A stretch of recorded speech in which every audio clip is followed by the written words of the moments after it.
a lost link. I feel a terrible sadness and loneliness when I think of that baby. From a broken chain. She cried and cried while signing the papers. In 1961, Anecia Tretikoff was put up for adoption moments after being born in a Seattle hospital.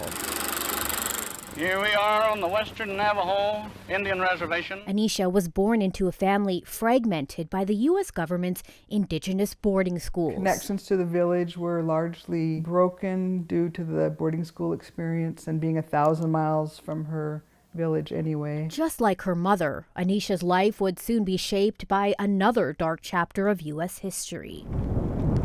In 1958, as the U.S. government began to shut down Indigenous boarding schools, they developed another way to assimilate Native children into white society. Kalispell tribal attorney Lorraine Parlinge explains. Private agencies and public agencies began this project of about 16 Western states removing children from Indian parents and placing them on the east coast of this country, predominantly with white families. They called it the Indian Adoption Project. There's this goal of assimilation and really cultural genocide and termination of tribal units, tribal families, tribal governments, and their culture. The Indian Adoption Project ran from 1958 until 1967 and separated thousands of children from their families.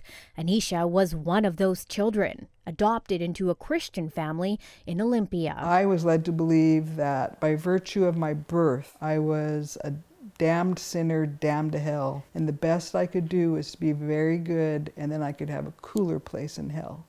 But advertisements and news stories from the time paint a much different picture of what life was like as a Native adoptee. These were not written from a Native perspective whatsoever. Some articles even promoted adopting Indian children as the in thing to do among the upper class. This is what cool people do now.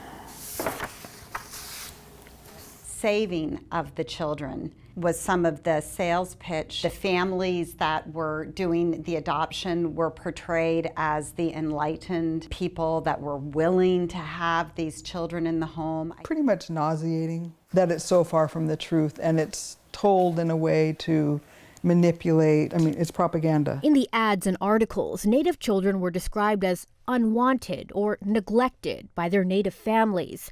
Experts say that was often far from the truth. I've talked to other tribal members who had many family members still alive who would gladly would have wanted to have been part of their life, but it was not available. I feel very sorry for those children. In her 20s, Anecia was finally able to access her adoption records and track down her birth mother in Alaska. Hugged and held each other, and we just cried and cried and cried, soaking in identity, really, for me. And decades later, a new job brought Anecia home to Alaska permanently, where she met and married the love of her life. A Lutik Sugpiak soulmate.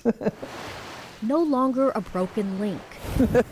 Anecia is now connected to a culture and history once ripped from her and so many others. And there's so many hugs, eye to eye, heart to heart feelings of I see you. And there is an incredible amount of healing that comes from I see you after being invisible and unseen for the majority of my life.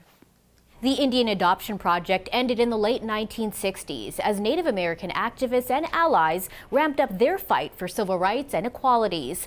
Their efforts paid off. A few years later, the Indian Child Welfare Act was passed by Congress, which made adopting Native children to non-Native parents extremely difficult. That act was just upheld by the U.S. Supreme Court earlier this month.